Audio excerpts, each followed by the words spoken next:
Welcome to Tone Talks. How's everybody doing today? This is attorney Antonio Moore coming to you from Tone Talks. I want to have a discussion today about this WGA strike that now is the WGA and I believe a Screen Actors Guild, a SAG strike as well, which is the actors. So we have the writers and the actors striking.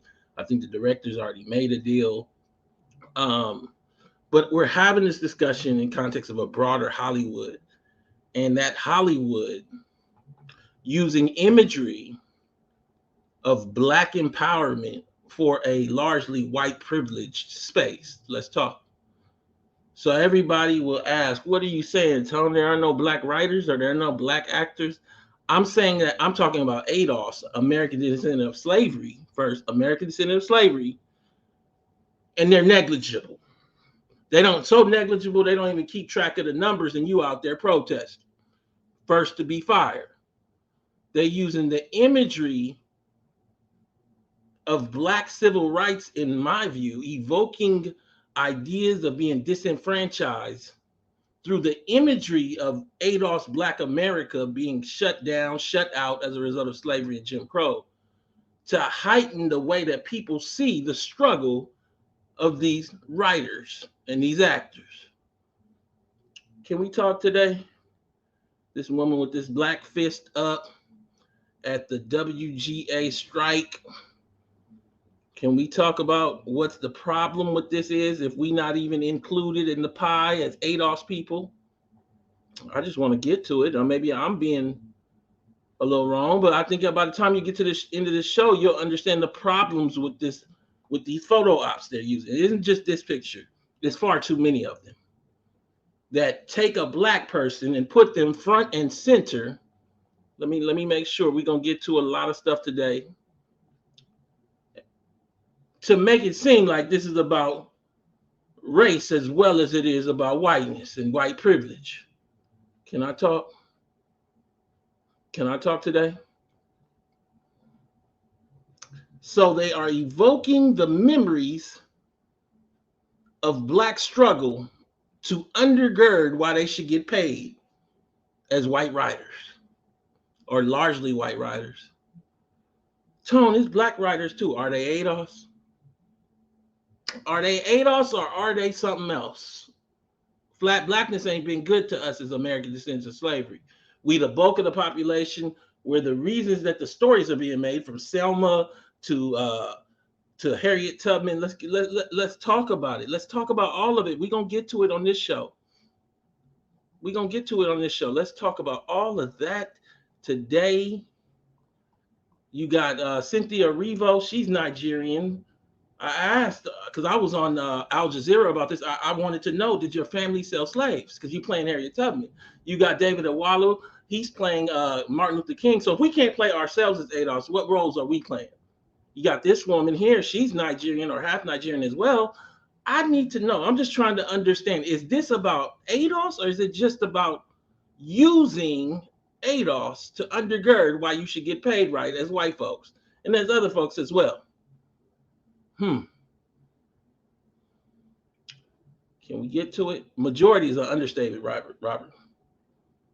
A majority. Well, if it's a white Hollywood issue, why is this Black woman on the cover of this article with a Black power fist? And that's kind of what I want to get into today.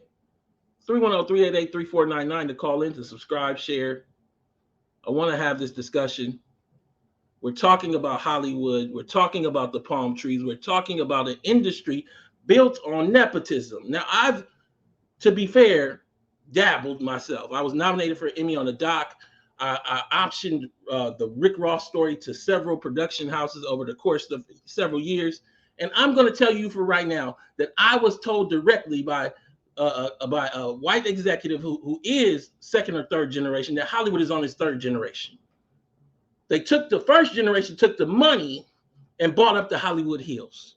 That's how they really make their money. When we was locked out as ADOS Blacks.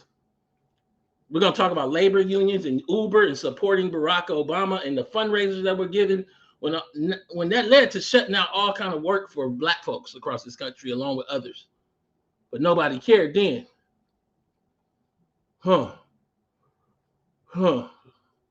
So now we're going to paint the picture around Black struggle. Can we get to it? Of an industry that we're seeing largely is Nepo driven now. Nepo meaning nepotism, meaning who's your daddy and who's his daddy.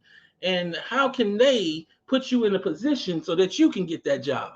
Steven Spielberg, filmmaker, daughter Destry Spielberg, director. I'll tell you, I saw it firsthand.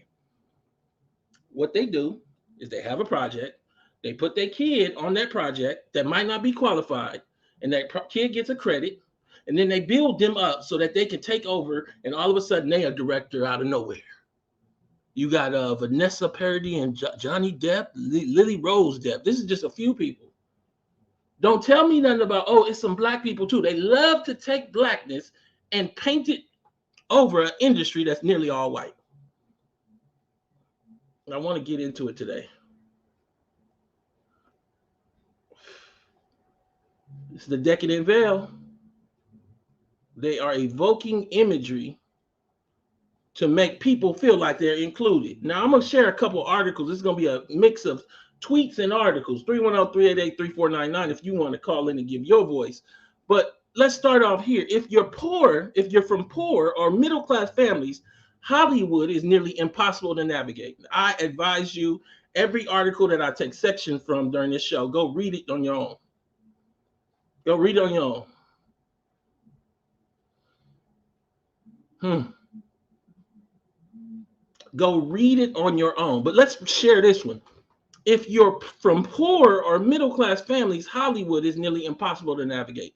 The income gap in Hollywood is a problem. Let's break it down. This is a actor, Sydney Sweeney, who got kind of honest. She don't come from it. So she got honest about how she can't afford it, because you got to be able to take months off and somebody got to support you and you got to get phone calls made. Sweeney's statement on Hollywood. Euphoria actor Sweeney revealed in a recent interview with The Hollywood Reporter how frustrating it has been for her to watch her legacy peers, legacy meaning nepotism, meaning privilege, meaning multi-generational, meaning not ADOS. Bar few. Bar very, very few. And then whenever that few happens, they're going to take that and make it seem like it's millions of people, at least thousands. The Hollywood Reporter, how frustrating it has been for her to watch her legacy peers navigate an industry that she has fought to be part of, and how she will still feels financially insecure. She's living in a multi-million-dollar house and she feels insecure. So if you coming out of college with student debt and got a mama that didn't pay for no school, what's your chances? And without doing no politics, let alone telling the WGA and the SAG that I'm not BIPOC, I'm not POC, I'm not black, I am ADOS, and tell me how many ADOS people are in your organization. How do you think you're going to make it? You're not. If I wanted to take a 6-month break, I don't have the income to cover that, Sweeney said. This is somebody on a show. I don't have someone supporting me. I don't have anyone I can turn to pay my bills or call for help. Sweeney revealed that 20% of her income goes toward paying various people who help her do her job. To pay her bills and pursue her dream of being a mother is almost impossible. Her statement quickly received backlash from people who were pointing out that Sweeney is also rich. Many people can't take a 6-month break, but those are people who don't live in a house worth $3 million. The issue boils down to a misinterpretation of what Sweeney is saying.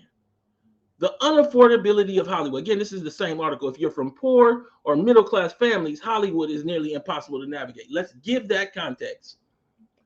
The middle native black family, ADOS family in Los Angeles, has $200 liquid. The middle Nigerian family has $60,000 liquid. I think the middle white family had well over 100,000. The middle Indian family had over 300,000. $200 liquid is what I said. I wrote about that in the black newspaper some years ago, the Sentinel. That's from the Duke UCLA study, Color of Wealth, which I cited to the OMB during our recent census hearings. But what I say to you is you got to read this. The unaffordability of Hollywood. As Defector points out, Sweeney is basically a freelancer. Many freelancers know everything we have to pay for comes out of our pocket. If I just acted, I wouldn't be able to afford my life in LA. I take deals because I have to, Sweeney told Hollywood Reporter. Sweeney has no choice but to work and do ads while her peers with family connections or family wealth focus solely on their work, maintaining the same lifestyles without any worries. The truth is, few jobs in the arts generally pay enough for people without generational wealth to survive. We are starving artists working to make sure we can maintain a comfortable lifestyle. Come on. I don't want to read this whole article. I want you to go read it. If you're from poor or middle class families, Hollywood is nearly impossible to navigate. And the reason I'm bringing that up is because somebody got to say action. That's a job. How did he get that job? Listen, how did he get the action job? I want to talk about it. I want to get into it because he's not ADOS. He's not even black, but he got that job. This is the real Hollywood. This is how he got that job. Being at this table. This table right here that they have. People are calling out the lack of diversity at a dinner party attended by the likes of Courtney Cox, Jennifer Aniston, and Adam Scott. These are dinner parties happening across Hollywood and America every day that we not part of. And to get the job calling action, you better look like them. But what they do is they make it about being a woman. So then if you're a white woman, you was at this thing, you still struggle more than a black male because he's male, but he wasn't at the dinner and he's not going to inherit from his daddy and he's not going to get anything from marriage, from a divorce. But it all goes to the white woman. This is the real Hollywood. WGA, SAG. One of the biggest hustles going is to make it about white males, not the full white family. That's who's at this dinner table, the full white family. But when it's time to protest, we got her out there. We gonna show her picture. Make you think of that civil rights. Can I get to it today? Can I break it down? The optics far too often are of black folks as if this is a 30% black industry and as if they got numbers on ADOS, which they don't have. They don't want to tell us that how many ADOS because there aren't any ADOS. Bar few. But the pictures is us out front with the sign. This is on the Variety. Once the Writers Guild strike began, the ATX TV Festival had to change up many elements of its lineup. Specifically, they added a panel. They out there in the front. We always the bludgeon. That's because it makes you think of civil rights. This is not slick. Look, she right there too in the front on the New York Times. They got her screaming. Don't get me wrong, they got other people. I don't know if this person's ADOS is black as well, but they got her out there screaming. It's ridiculous the way they have placed blacks front and center in many of these pictures for the WGA SAG strike. When we know this Hollywood fight is largely amongst white wealth and privilege, as a producer who himself was a generational professional in Hollywood once personally told me, Hollywood is on its third generation of nepotism. Some of us go back 3 generations, you damn near in slavery. The goal, in my view, is to evoke some callback to civil rights and ADOS black disenfranchisement from Jim Crow and slavery. But this is not that fight. See for yourself below, when you try to get the WGA unions reports, they use blanket classifications to cover it all. In 2020, they used people of color. You remember, because ADOS came around, all of a sudden they tried to uplift black Indian people of color, BIPOC, which didn't make sense because the Indians in ratio owned as many slaves as white people. So in 2022, the WGA is using BIPOC. But no blacks in the industry said, I don't want BIPOC. I want ADOS. I just want to see if you got any ADOS in here. You don't have any ADOS in here. So then that's your fault. You don't get no jobs. You don't get no jobs. Go take your power fist and go somewhere else. If you ain't gonna speak up for yourself, you don't get nothing. So when they did the little report, here go the report.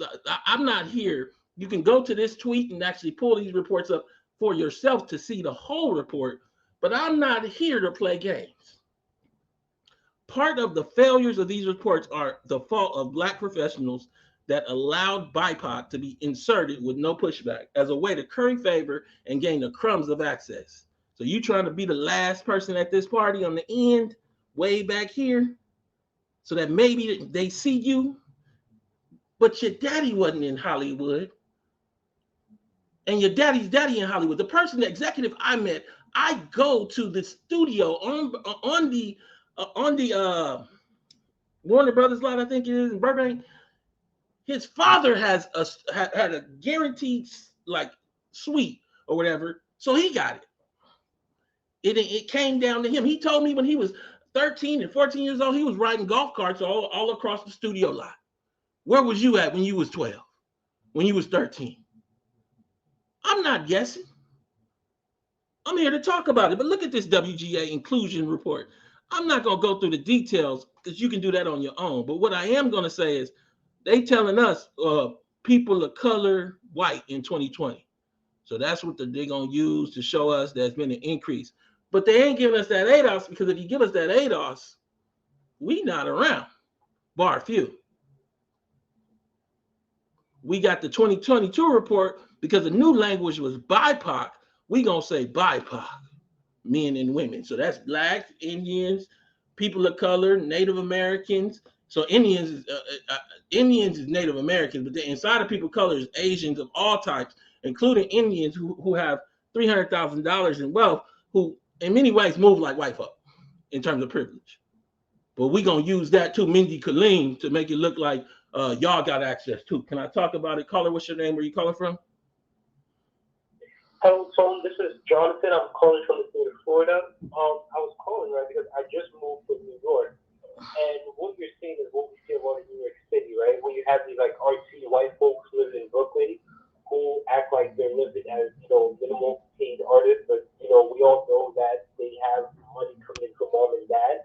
And often, I see many Black folks, Asian folks having the same dream as those kids to come and live that minimal lifestyle. But then they come here and they realize, oh, how come I can afford to go to the 5-star restaurant 3 nights a week? Why can't I afford to go to the country club with my peers can? And I'm like, well, your peers have an inheritance. You don't. That's the difference.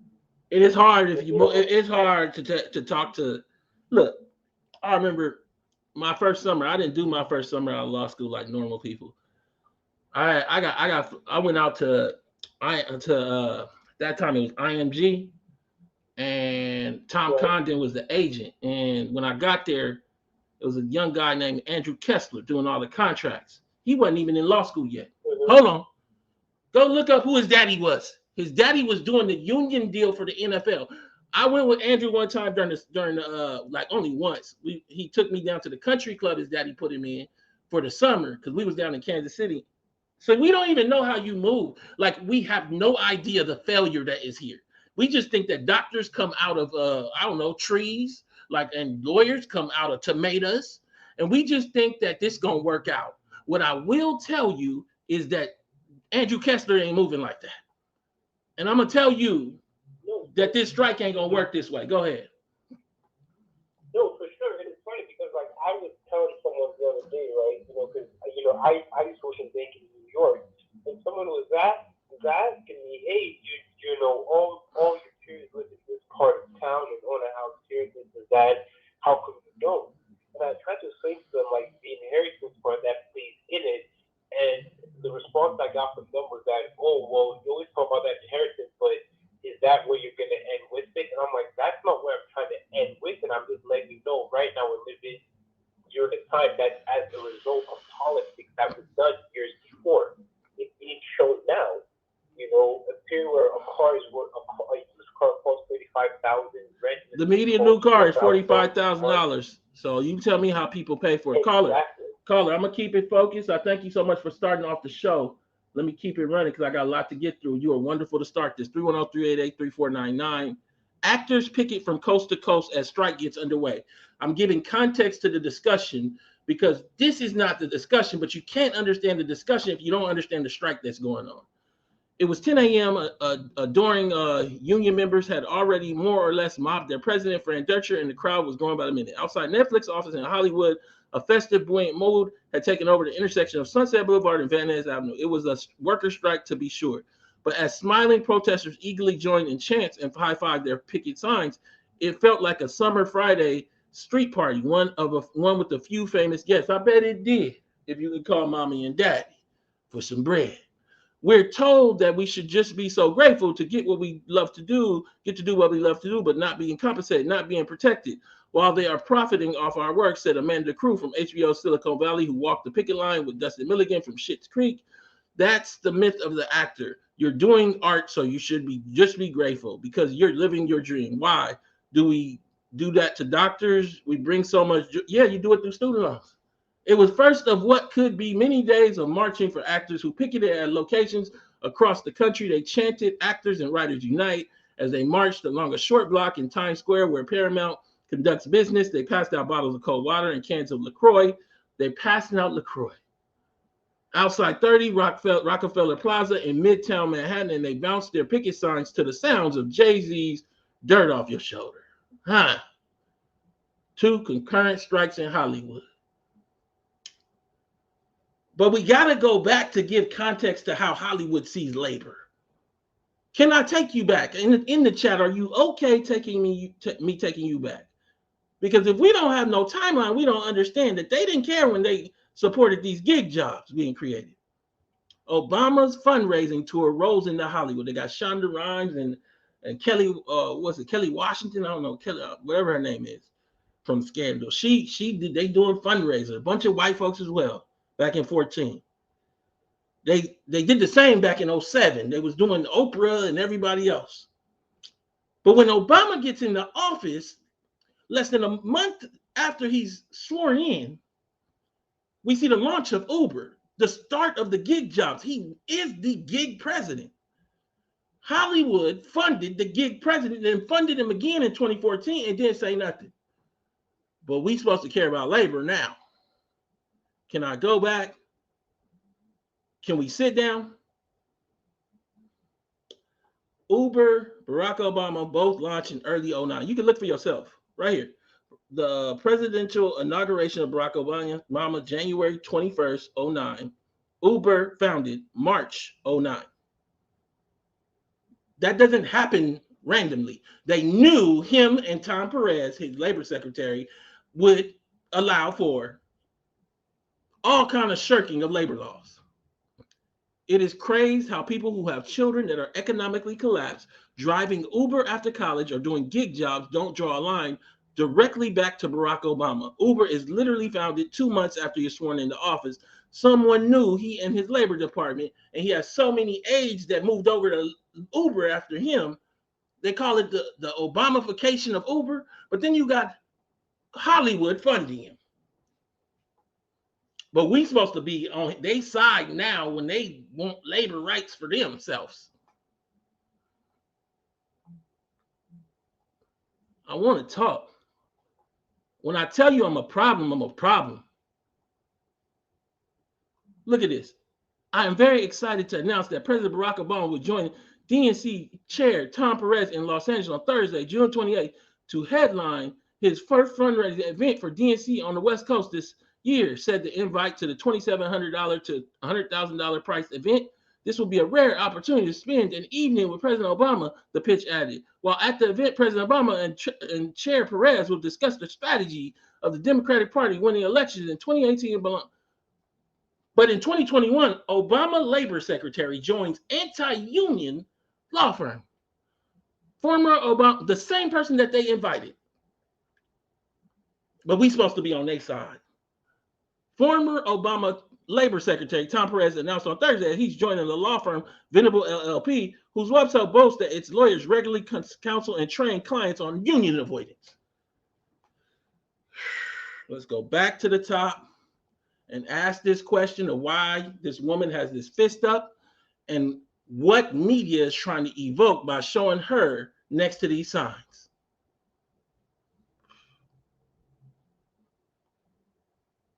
I want you to see it with me. Can you follow me? This privileged industry is asking us to see them as the everyday black man or black woman and using photos to accomplish it. I'm out here. I'm going to tell it to you like nobody else is telling to you. The U.S. labor chief is here to figure out how Silicon Valley works. Silicon Valley, and this is Tom Perez right here in The Wire, it's changing. It gave us these gig jobs, start counting it as work, did nobody care. Hollywood was right on board, funding it all with fundraisers. And then they didn't want to make no movies about it. Come on. Y'all better dig with me. Can we dig down?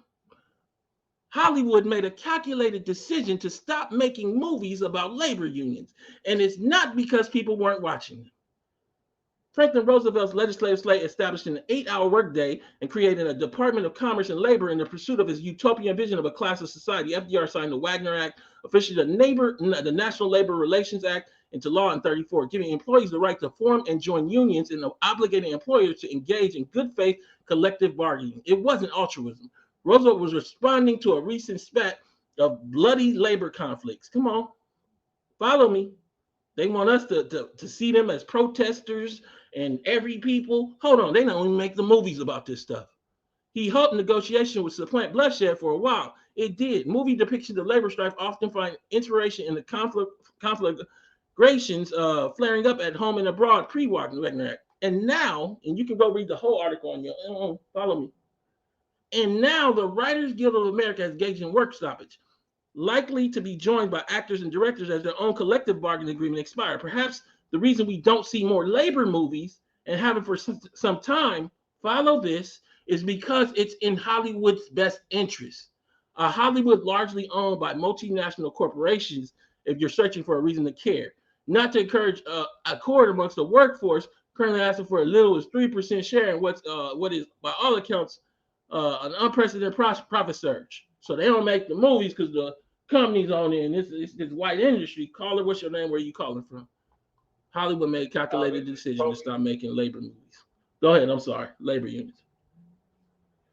This is Toby Rhodes from Southfield, Michigan. Give me your take on it, Toby. And, well, I'm looking at what you said about you have these legacies in Hollywood, how they're able to pass on opportunities and resources through generational wealth. And they're allowed to do that. They have court systems, they have institutions set up to allow them to peaceably pass on their wealth and their opportunities and their resources to the next generation. And I look at my city in Southfield, Michigan, it's a majority black city. Black people own hundreds of millions of dollars in homes in the city of Southfield with a white mayor and a white city administrator conspired. And I saw as all this was happening, as they were building up to it, from 2016 to today, stole tens of millions of dollars of homes for black families, and they specifically targeted black women. And I noticed how in your images they use black women as the face of white grievances, and in Southfield they use black women as the face of a so-called colorblind society while they're stealing homes from all these old black women. And the old black women, where they're going to turn, because there's no institution set up for them to protect them in their home. There's no legal protection. And so they just lost their houses. And the city of Southfield profited, and then they take the houses and then sell them to more whites. And so it's a way of destroying generational wealth that black people accumulated over a period of decades and then giving it right back to whites. So whites can pass on their own wealth, and then they can pass on black people's accumulated wealth. Man, caller, you can't do no reparations project without dealing with white loopholes. You better tell the task force in California, because nobody else did. Caller, I want to keep going because I got a lot to talk about. Thank you so much for dropping those jewels. Like I said, Prop 13 and also SVB Bank, Newsom came out talking about that. He didn't say nothing about all these white folk loopholes, and they didn't say nothing on the task force. We have this article by Psych Central that looked at an NAACP report, impact of the lack of black Hollywood executives. There weren't any black CEOs or members of the senior management team at the major studios in 2020, and only 3.9% of the major studio unit heads were black. What I added, and no one tracks ADOS numbers, American Descendants of Slavery. So that 4% that 3.9 could largely not be American descendants of slavery as well. So meaning it doesn't matter to us. Look, there's 50 or 52 million blacks in America. Probably about 42 to 44 million are ADOS, and those are the people that have the stories here, like Selma, Martin, the Selma, the story of slavery, so many different stories and narrative. But in addition, those are the people that are owed debts by this country. They didn't travel here just to be in a film, acting like they're the people who have been here hundreds of years. So I don't know how we got here where everybody's going to fight for a general blackness when a general blackness don't include you possibly. Or actually undercuts you because you can't even play Tubman or Martin Luther King or direct either one of them. I just want to get to it. I want to talk about it. I'm not going to keep you long. It's a weekend. But we remember what 50 Cent says Stars jerked him over Power, paying him just $17,000 an episode. So we just taking anything to be on TV instead of doing the politics to make it real.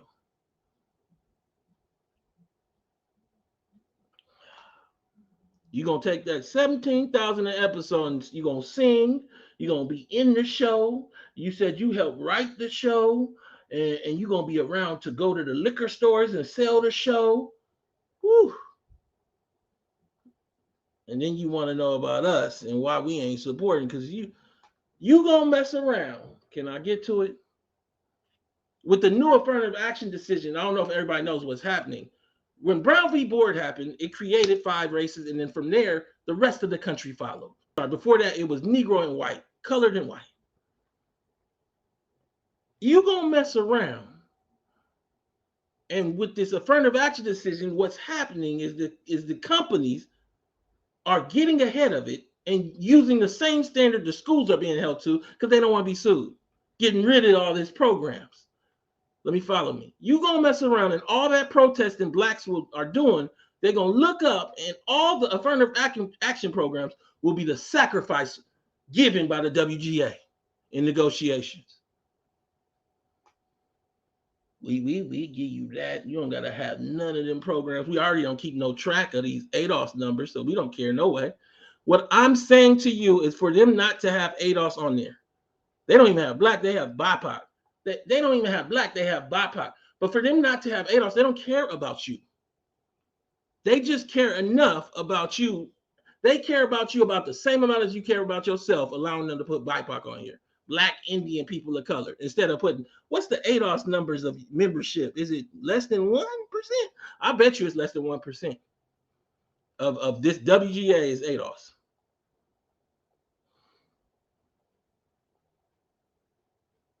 See, a lot of people don't have no experience with this, and you don't understand.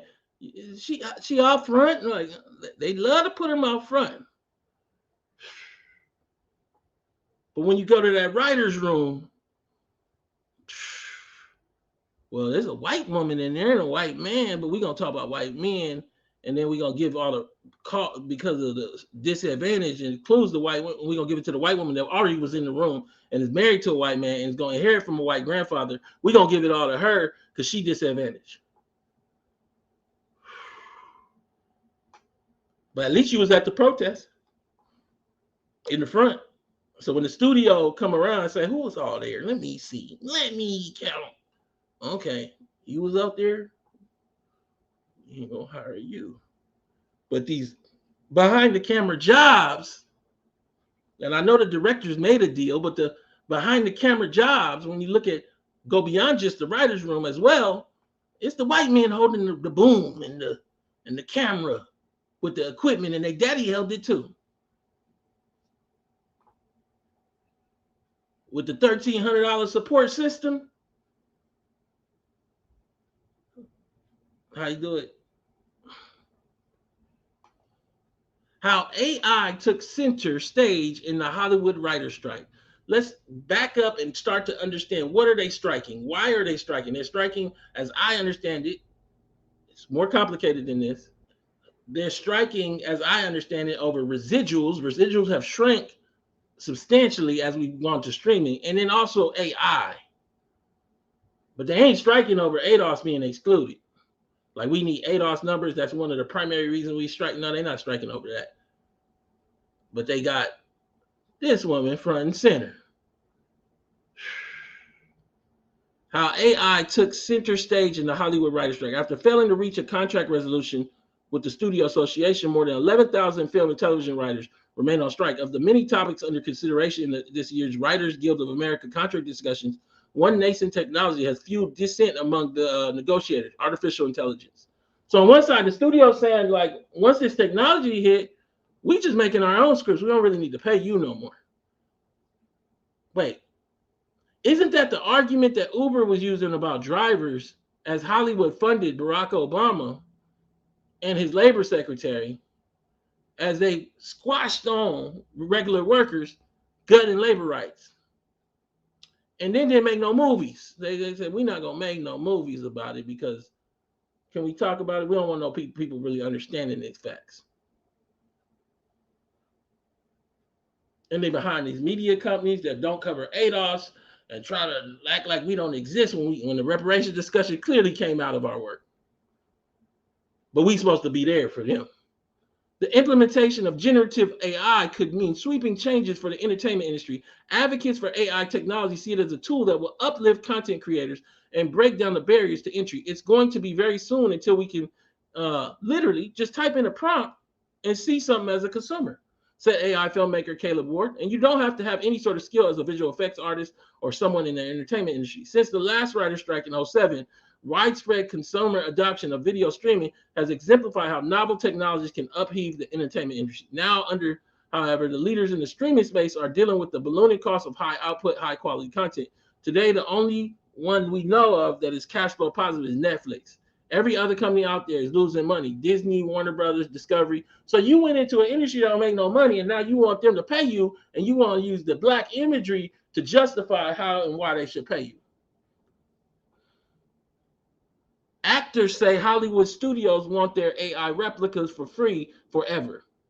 When asked about the proposal during the press conference, Crabtree Ireland said that this groundbreaking AI proposal that they gave us yesterday, they proposed that our background performers should be able to be scanned, get 1 day's pay, and their company should own their scan, their image, their likeness, and should be able to use it for the rest of the eternity on any project they want with no consent and no compensation. So if you think that's a groundbreaking proposal, I suggest you think again. In response, AMTP spokesperson Scott Rhodes sent out a statement denying the claims made during SAG-AFTRA's press conference. The claim made today by SAG-AFTRA leadership that the digital replicas of background actors may be used in perpetuity with no consent or compensation is false. In fact, the current proposal only permits a company to use the replica, I think, during that show. They're not paying you. How many people have ever done extra work? Like you come and you get a SAG card for each day. I did it on Nutty Professor too. So that was at UCLA. I walked up on the director, said, "This is you at my school. I gotta be in the movie." So I swear to God, I did that. And so like I did it for like 4 days, like that, 5 days. They went down. They taped it at UCLA, at USC. I was in the front row while Eddie Murphy was doing his scene. But they feed you and everything, and you get paid like the whole day, even though they might not shoot but an hour or 2 hours or whatever. So they talking about getting like this is the money they make. This is how they make their money. And they can't have you scan their body and they ain't got to give you no money for 3 and 4 days. Caller, what's your name? Where you calling from? Tone, this is William Dickens. I'm calling from North Carolina. What state, North Carolina? Give me your take on it, William. We coming to the end of the show, and you sound like you fired up. Yeah. So, Tone, when you talk about this AI, I noticed a hot trend on Facebook of black using these AI pictures already. You know, we never in front of the curve because nobody wants to get serious about our situation. So then we got all these mechanisms. You talked about it, the executive video. Then we got the AI picture, and we got the metaverse.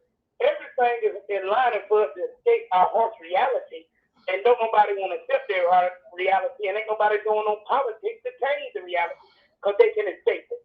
Come on. We talk about this every week, and you see in these celebrities, nobody understands the connection between Hollywood putting that Obama to starve us out with gig jobs.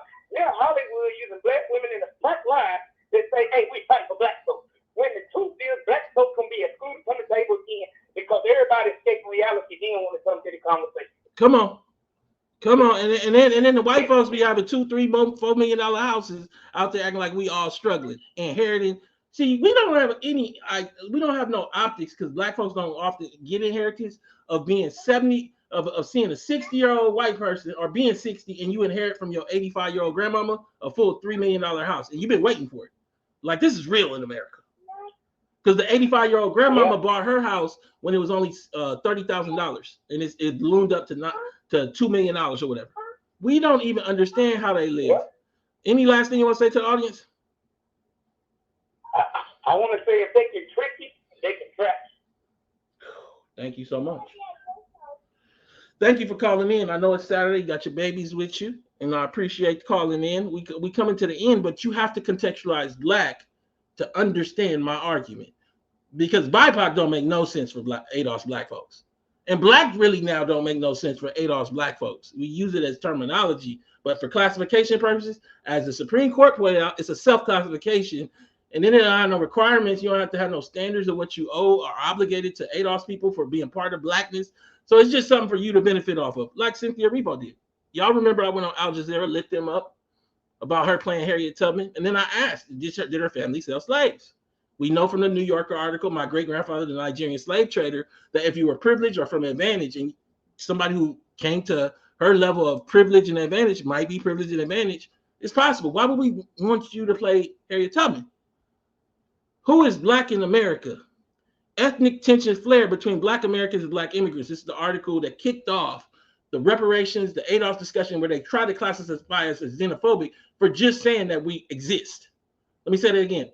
Saying that you exist, that you're not just black generally, because they're black generally and they're Nigerian, or for that matter, Igbo, but we're just black. And it makes it so like they have something and you have nothing, because what you have is theirs too, just because they black too, including Harriet Tubman's story. In more recent years, Nigeria has become one of the fastest growing origin countries for immigrants in the U.S. The number of immigrants from Nigeria to the U.S. increased by 79% from 2010 to 2019. In 2010, there were 219,000 immigrants from Nigeria, a figure that rose to 345,000 in 2017. So they have about 340,000 people that recently immigrated. And that's the gift. That's the privilege. You got to come here, that now have the majority of the roles inside of the black space on TV, both writing and also acting, because we are so accepted and open arms.